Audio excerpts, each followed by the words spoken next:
ከጌታችን ከኢየሱስ ክርስቶስ ውጪ ቤዛ የሚባል ነገር የለም።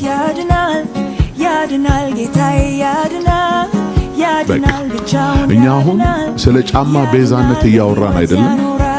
እኛ አሁን ስለ ገንዘብ ቤዛነት እያወራን አይደለም። አሁን እኛ ስለ ሙሴ ቤዛነት እያወራን አይደለም። እነዚህ ሁሉ አይመለከቱንም።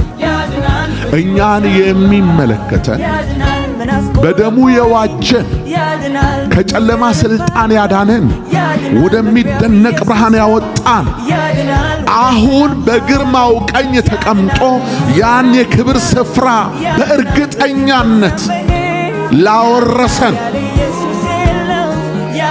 ስለሱ ነው የሚመለከተን።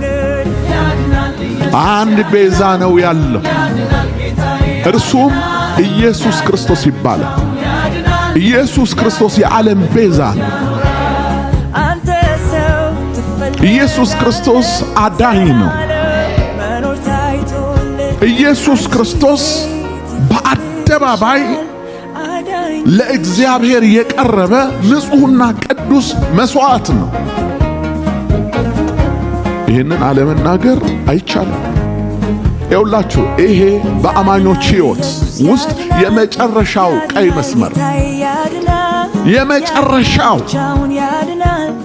የማትደራደርበት፣ ለጠረጴዛ ውይይት የማታቀርበው፣ እህ ብለህ እንኳን ጆሮን ከፍተህ የማትሰማው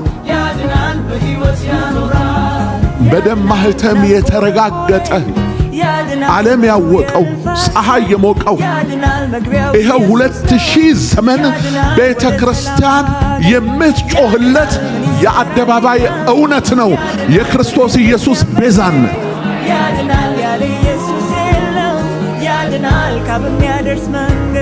ይሄ መራራ እውነት